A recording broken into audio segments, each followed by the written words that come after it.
একই বৃন্তে দুটি কুসুম মোরা হিন্দু মুসলমান, হিন্দু তার নয়নমণি, মুসলিম তার প্রাণ। শুধু দূর দূরান্ত থেকে আগত যাত্রা মোদি ভাই বোন বন্ধুরা, আর বেশি বিলম্ব নয়, এক্ষুনি ফিরে যাব আমরা যাত্রার ভূমিকায়। আপনাদের জন্য মহিলা যুবনাট্য সংস্থার পরিবেশনায় অত্যরা বিশেষ আকর্ষণ সম্পূর্ণ অশ্রু সজল সামাজিক যাত্রাপালা।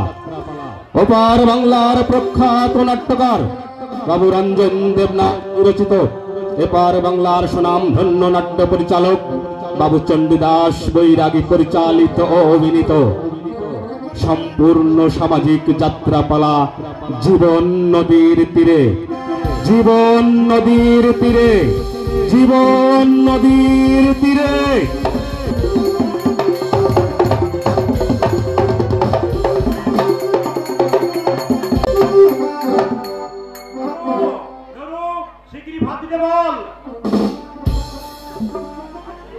কোথায় রাখলি? থাক থাক পেয়েছি।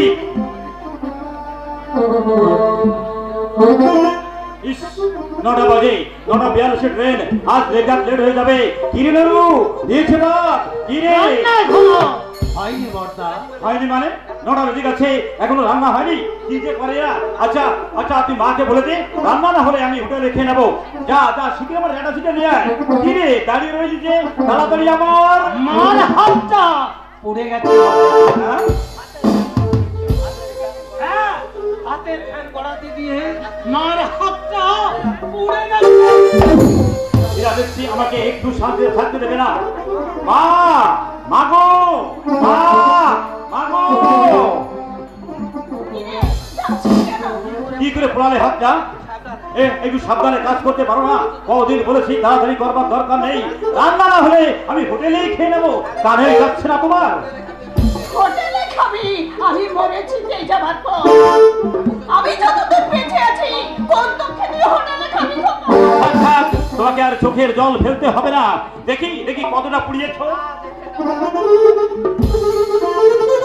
দেখতে দাও না বাবু। বলছি তো কিচ্ছু হয়নি। গোটা হাত থেকে এবারে শেষ করে ফেলেছ। নরুকে নিয়ে হাসপাতালে যাও। নরু, এর জন্য আমি তোমাকেই দায়ী করবো বর্দা। কতদিন তোমাকে আমি বলেছি একটা বিয়ে করো, তোমার কানেই যাচ্ছে না। ঘর একটা বউ থাকলে মাকে অন্তত একটু শান্তি দিতে পারো। সমানে খেতে যাচ্ছে মা, কঠিন অসুখ কিছু না হলে বিশ্রামের কোনো প্রশ্নই আছে না। মানুষ কর যন্ত্রণায় বর্দা। বুঝতে পারছিস না নরু? তোরা বুঝতে পারছি না এই সামান্য সংসারে আমাদের নিজেদের চলছে না, এরপর বাড়িতে একটা মানুষের নেওয়া কি সহজ কথা? একটু বাস্তবমুখী হতে শেখে। কল্পনার ফানুস উড়ানো সহজ, কিন্তু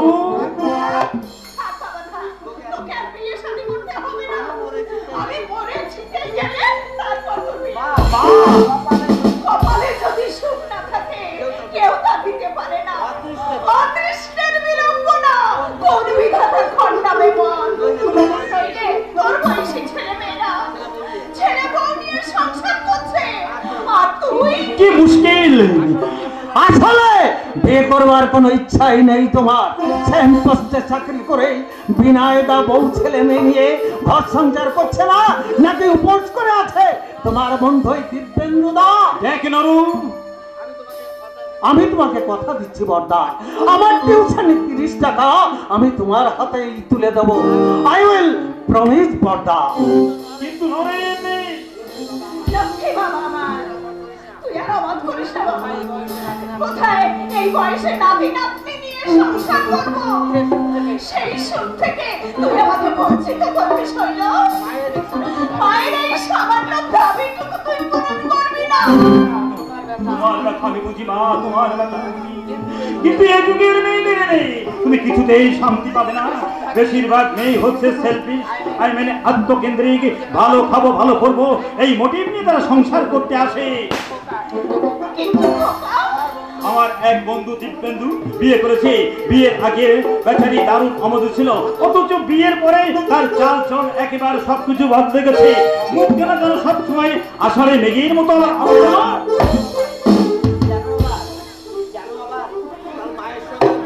বউয়ের তার মায়ের সঙ্গে বউর একদম বলে না, দিন রাত কিরিমিটি লেগেই আছে।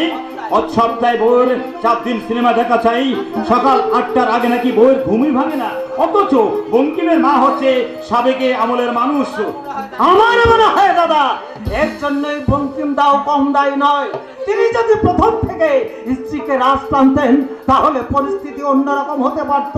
কিন্তু নুরু, তুমি যদি বিয়ে করে তোমার বউকে তুমি মাথায় করে রাখো তাহলে একটা কথা ধরবে মনে রাখিস, শৈলেন গাঙ্গুলি মানুষ জানোয়ার নয়। আমার মা বাবাকে যে বউ অশ্রদ্ধা করবে সেই স্ত্রী নিয়ে আর যেই ঘর করুক আমি করব না। ভগবানের অসীম করুণায় আমি এই পৃথিবীতে এলাম, যাদের অকৃপণ স্নেহ মায়া মমতায় আমি একটু একটু করে বড় হয়ে উঠলাম। যে মা বুকে রক্ত ঝরিয়ে আমাকে মানুষ করলো, তাদের যে অবহেলা করবে তাদের আমি কিছুতেই মার্জনা করব না।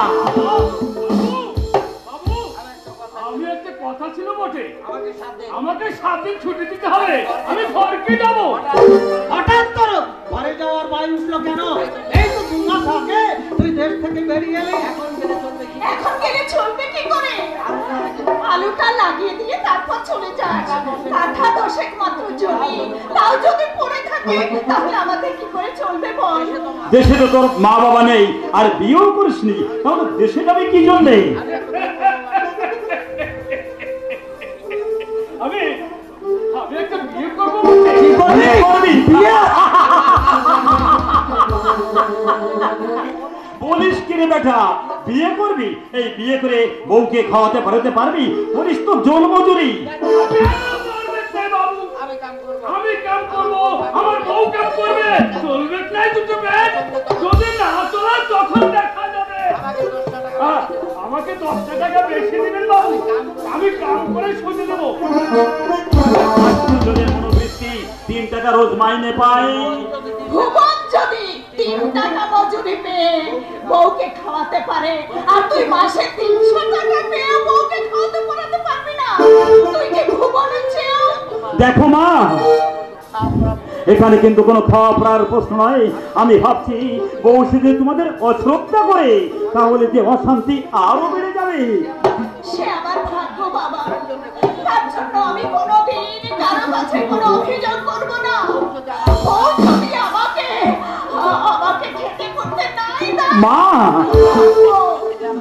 এবার অদৃষ্টের দোষ। কিন্তু মা, সন্তানের সুখেই মা বাবার সুখ, ছেলে মেয়ের শান্তিতেই মা বাবার শান্তি। মা, এর বেশি আশা আমি কোনোদিন করবো না রে বাবা, আমি আর করবো না। তুই আর অমত করিস নে বাবা, অমত করিস নে। এই মাসের মধ্যেই আমি নিশ্চয়ই তোর বিয়ে দেব। হ্যাঁ, আমি নিশ্চয়ই তোর বিয়ে দেব। মাকে তুই বুঝে বল নরু, মাকে তুই বুঝে বল। সুখে দুঃখে আমাদের ভালো কেটে যাচ্ছে, পরের মেয়ে এসে সংসারে ঝামেলা বাঁধবে, তোদেরকে পর করে দেবে। তুমি মার বিয়ে দিতে অনেক ধার দেনা করতে হবে। কিন্তু দাদা এ যুগের মেয়েদের হৃদয় বলে কোনো বস্তুই নেই। যৌথ পরিবারের দায়িত্ব কিন্তু অনেকেই নিতে চায় না। শেষে কিন্তু তোরা আমাকেই বুঝবি। মাকে তুই বুঝিয়ে বল। আপনি নিশ্চয়ই শৈলেন বাবু? হ্যাঁ, কিন্তু আপনি? আমার নাম শঙ্কর মুখার্জি। ওই গঞ্জে আমাদের একটা ঠিকাদারি ফার্ম আছে। আপনারাই তো ন্যাশনাল হাইওয়ের কন্ট্রাক্ট পেয়েছেন তাই না? গঞ্জের এই দক্ষিণ প্রান্তে 5 তলা বাড়িটা। হ্যাঁ ভাই, আপনি বসুন। ঠিক আছে, আমার কোনো অসুবিধা হচ্ছে না। আপনার বাবা যখন চাকরি করতেন তখন থেকেই ওনার সঙ্গে পরিচয়। দেখুন শৈলেন বাবু, আমার একটা বিবাহযোগ্য বোন আছে। দেখুন, আমার একটু অসুবিধা আছে, সামান্য মাইনে পাই। বছর খানেক আগে বোনের বিয়ে দিয়েছি, সে কত এখনো শুকায় যায়নি। কাজে বিয়ে করবার বিলাসিতা।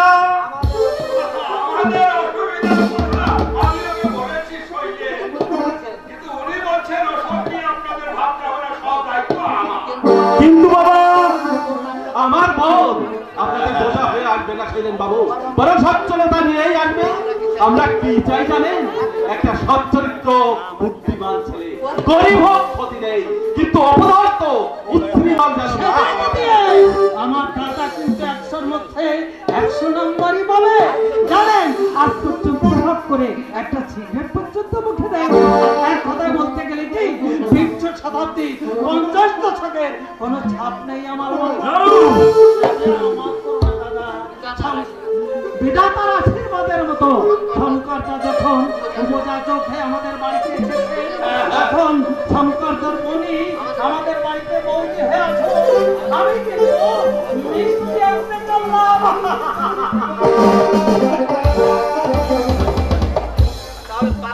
তাহলে পাত্রী দেখতে কবে যাচ্ছেন শৈলেন বাবু? বাবা দেখলেই হবে। আমি দেখে এসেছি শৈল, লক্ষ্মী প্রতিমার মতো মেয়ে বিয়ে পড়ছে, অথচ তেমন নয়, এমন নম্র ভদ্র স্বভাব। তোকে কি বলবো শৈলেন, আমার পায়ে হাত দিয়ে প্রণাম করলো সুরমা। তাহলে হ্যাঁ বাবা, পাত্রী আমার খুবই পছন্দ। এই মেয়ে সংসারে এলে সংসারের শ্রীবৃদ্ধি পাল্টে যাবে, আমি হলফ করে বলতে পারি। তুই শঙ্কর বাবুকে নিয়ে আমি পাশের বাড়ি থেকে পাজি টাড়িয়ে আনবো। কি ভাবছেন শৈলেন বাবু? ভাবছি আমার অবস্থা আবার এই বঙ্কিমের মতো না হয়। হ্যাঁ, মা বাবাকে আমি দেবতার মতো শ্রদ্ধা করি। আশা করি আপনার বোনকে এই কথাটি বুঝিয়ে বলবেন, আমাকে অশ্রদ্ধা করুক ক্ষতি নেই, কিন্তু আমার মা বাবাকে এদিক দিয়ে আপনি নিশ্চিন্ত থাকুন শৈলেন বাবু। যে মানসিকতায় ছেলেমেয়েরা গুরুজনদের অশ্রদ্ধা করতে শেখে, সে পরিবেশ আমার নয়। প্রত্যেকটা ভাই বোনকে আমি কঠোরভাবে দায়িত্ব গ্রহণ করতে শিখি। আসুন, বাবা বোধহয় আমাদের জন্য অপেক্ষা করছেন। কথা কি জানেন, বোনের বিয়ে দিতে অনেক ধার দেনা করতে হয়েছে। রিটায়ার করে বাবা যা পেয়েছিলেন। আপনাদের অবস্থা আমি বুঝি শৈলেন বাবু। কেরানিগিরি করে সংসার প্রতিপালন করা সত্যি খুব কঠিন। আমি আপনাকে কন্ট্রাক্টরি লাইনে নামিয়ে দেবো, আপনার এই অভাব আর থাকবে না। আপনার বোন ভয় নাই বিরাদা, আমি গ্যারান্টি দিচ্ছি সুরমা সে জাতের মেয়েই নয়। আদর্শ শিক্ষায় আমি তাকে দিয়েছি, আপনি অসুখী হবেন না। আসুন। হ্যাঁ চলুন। আসুন।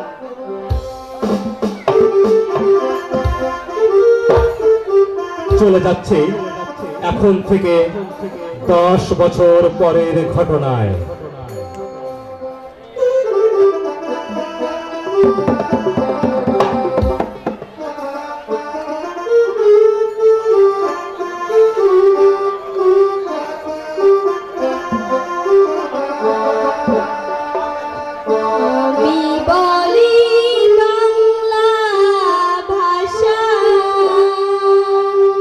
বাংলা আমার প্রাণ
দেখি তোমরা কি করে আমাকে পাঠাও।